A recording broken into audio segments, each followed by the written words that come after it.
Pasta 14. Lei 14. Banque o amigo. Haja como espião. Julgamento. Conhecer o seu rival é importantíssimo. Use espiões para colher informações preciosas que o colocarão um passo à frente.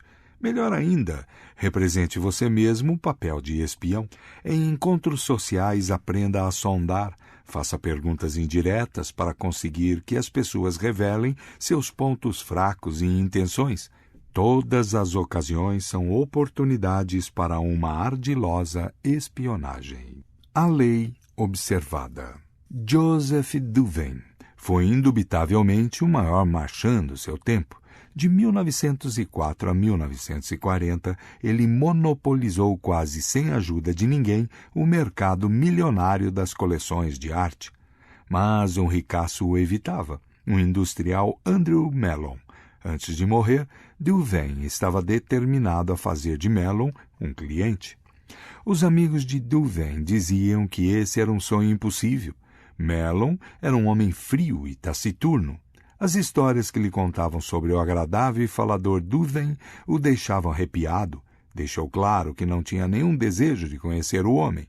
Mas Douvain disse aos amigos que duvidavam: "Não só Mellon vai comprar de mim, como vai comprar só de mim." Durante vários anos ele perseguiu a sua presa, aprendendo os hábitos, os gostos e as fobias do homem. Para isso ele colocou secretamente várias pessoas da equipe de Mellon na sua própria folha de pagamento, obtendo delas informações preciosas. Quando resolveu agir, ele conhecia Mellon tão bem quanto a mulher dele. Em 1921, Mellon estava em Londres, hospedado numa suíte palaciana no terceiro andar do Claridge Hotel. Douvain reservou uma suíte bem embaixo da de Mellon, no segundo andar. Tendo combinado com o seu camareiro para fazer amizade com o de Mellon no dia fatídico escolhido para a ação, o camareiro de Mellon disse ao camareiro de Douvain, que em seguida disse a Douvain que tinha acabado de ajudar Mellon a vestir o sobretudo e que o industrial já tinha saído do quarto e ia chamar o elevador. O camareiro de Douvain ajudou-o também a vestir rapidamente o seu sobretudo. Segundos depois, Douvain entrou no elevador e vejam só, lá estava Mellon. "Como vai, Sr. Mellon?" disse Douvain, se apresentando. "Estou indo para a National Gallery ver alguns quadros." Que coisa estranha!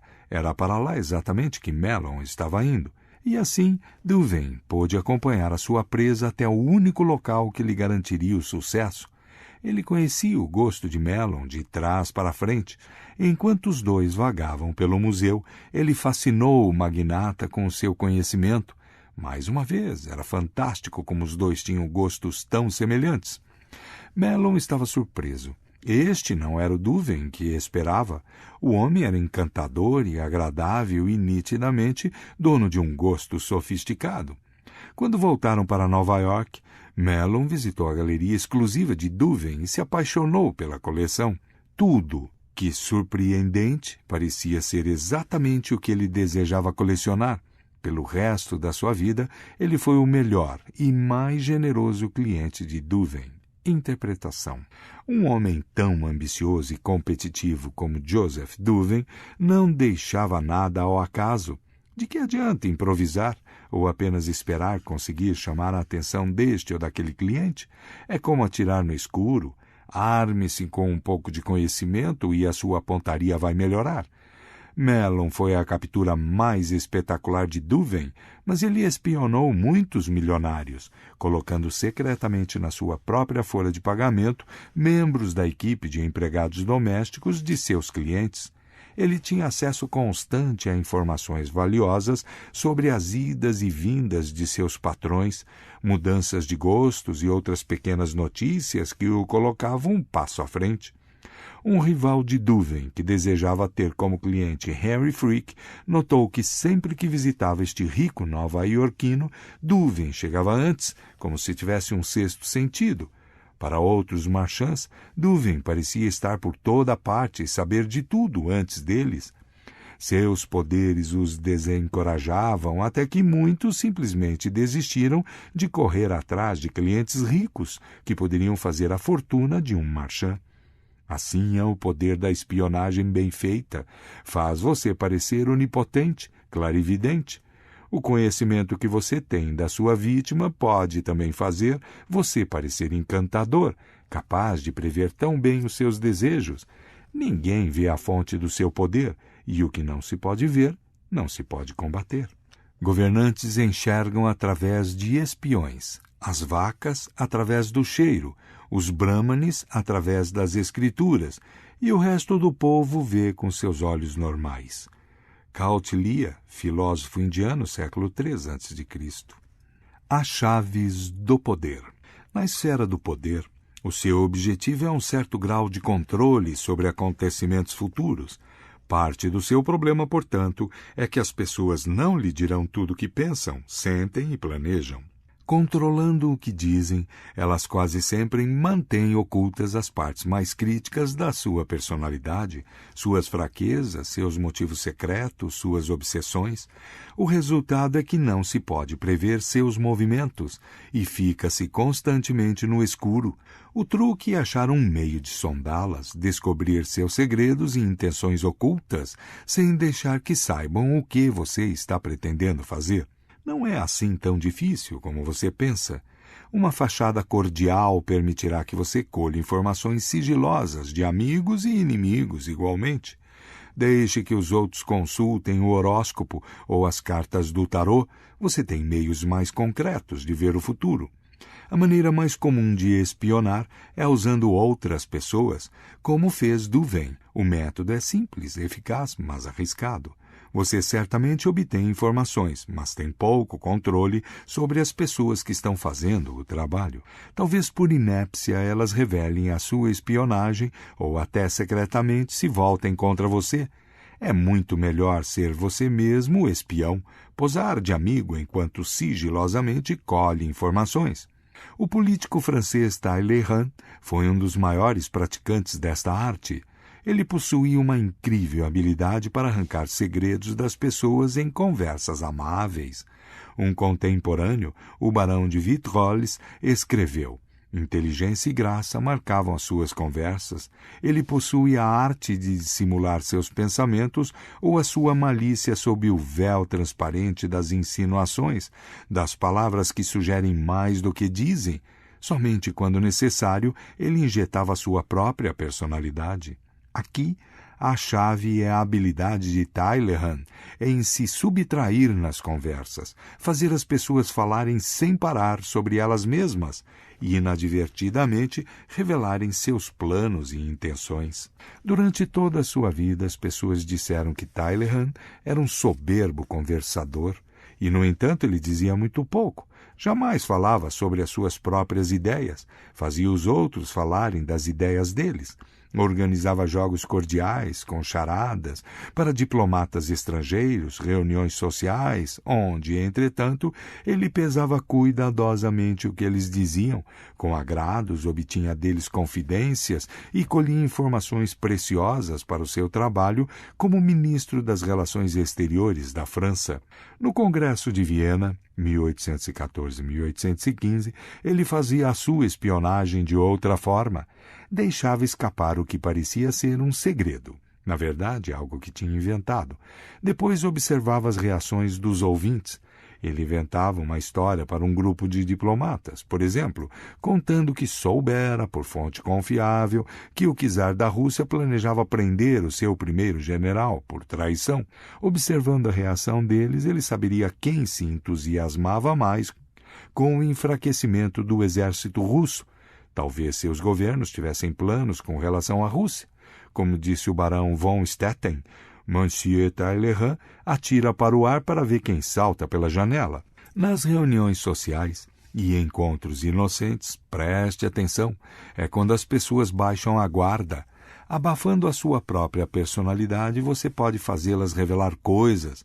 A vantagem da manobra é que elas confundirão seu interesse com amizade, e você não só fica sabendo das coisas, como conquista aliados. Não obstante, você deve praticar esta tática com prudência. Se as pessoas começarem a desconfiar de que você está extraindo delas segredos sob o disfarce de uma conversa, elas o evitarão terminantemente.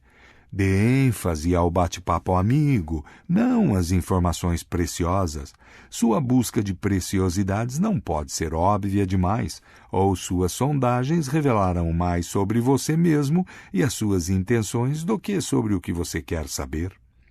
Um truque para tentar a espionagem nos é dado por La Rochefoucauld, que escreveu: encontra-se a sinceridade em pouquíssimos homens, e com frequência ela é a mais esperta das artimanhas. Se é sincero para atrair a confiança e obter os segredos do outro. Fingindo abrir o seu coração, você, em outras palavras, faz com que a outra pessoa se incline a revelar os seus próprios segredos. Faça-lhe uma confissão falsa e ela lhe fará uma verdadeira. Outro truque foi identificado pelo filósofo Arthur Schopenhauer, que sugeria veementemente contradizer a pessoa com quem você está conversando para irritá-la, até ela perder o controle do que está dizendo. Reagindo com a emoção, ela revelará toda a verdade sobre si mesma, verdade que você depois poderá usar contra ela. Outro método indireto de espionagem é testar as pessoas, armar pequenas armadilhas que as farão revelar coisas sobre si mesmas. Coro II, rei persa notoriamente esperto, tinha muitas maneiras de enxergar através dos seus súditos sem despertar suspeitas. Se percebesse, por exemplo, que 2 dos seus cortesãos tinham se tornado muito amigos, ele chamava um de lado e dizia que fora informado de que o outro era um traidor e em breve seria morto. O rei dizia ao cortesão que confiava nele mais do que em qualquer outra pessoa e que ele devia guardar segredo sobre essa informação. Depois, ficava observando atento os 2 homens. Se visse que o segundo cortesão não mudava o seu comportamento com relação ao rei, concluiria que o primeiro cortesão tinha guardado segredo e rapidamente promovia o homem. Depois o chamava de lado e confessava: eu pretendia mandar matar o seu amigo por causa de certas informações que me foram dadas, mas, investigando melhor, descobri que eram falsas.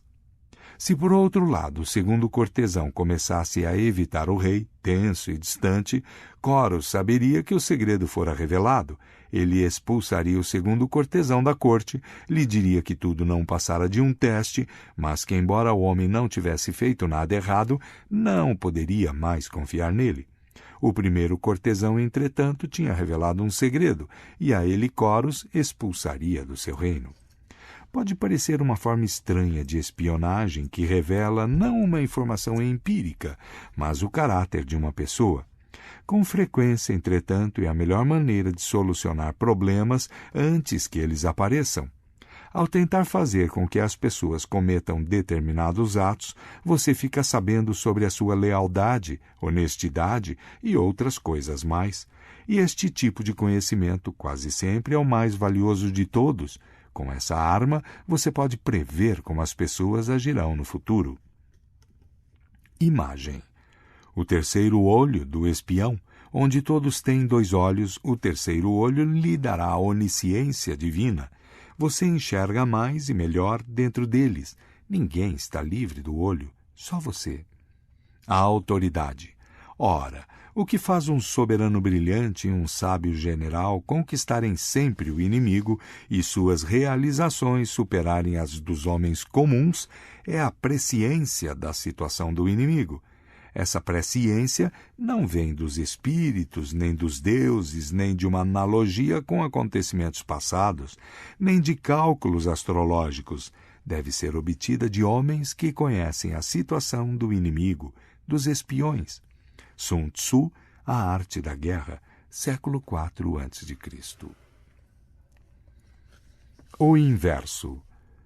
A informação é fundamental para o poder, mas assim como você espiona os outros, deve se preparar para também ser espionado. Uma das armas mais eficazes na luta pelas informações, portanto, é divulgar informações falsas. Como disse Winston Churchill, a verdade é tão preciosa que deveria estar sempre escoltada por mentiras. Você deve se cercar desses guarda-costas para proteger a sua verdade. Divulgando as informações que você mesmo escolhe, o jogo está nas suas mãos. Em 1944, a quantidade de bombardeios nazistas sobre Londres aumentou de repente. Mais de 2.000 bombas V1 caíram sobre a cidade, matando mais de 5.000 pessoas e deixando um número ainda maior de feridos. Mas, por alguma razão, os alemães sempre erravam o alvo. As bombas que deviam cair sobre Tower Bridge ou Piccadilly caíam distante da cidade, em subúrbios menos povoados. Isto porque, ao fixar seus alvos, os alemães confiavam em agentes secretos que haviam plantado na Inglaterra. Eles não sabiam que estes agentes tinham sido descobertos e que, no lugar deles, agentes ingleses os estavam alimentando sutilmente com informações falsas. As bombas caíam cada vez mais longe dos seus alvos. No fim da campanha, elas estavam acertando as vacas no campo. Divulgando informações falsas, portanto, você ganha uma enorme vantagem. Enquanto a espionagem dá a você um terceiro olho, a desinformação deixa o inimigo cego de um olho. Um ciclope, ele erra sempre o alvo. Nota: se você tem motivos para desconfiar de que uma pessoa está lhe mentindo, finja acreditar em tudo que ela diz. Isto lhe dará coragem para continuar. Ela ficará cada vez mais veemente em suas afirmativas e, no final, acabará se traindo. Por outro lado, se você perceber que uma pessoa está tentando lhe esconder alguma coisa, mas com êxito apenas parcial, finja que não acredita. A sua oposição a fará revelar o restante da verdade, no esforço de vencer a sua incredulidade. Arthur Schopenhauer, 1788-1860. Fim de nota.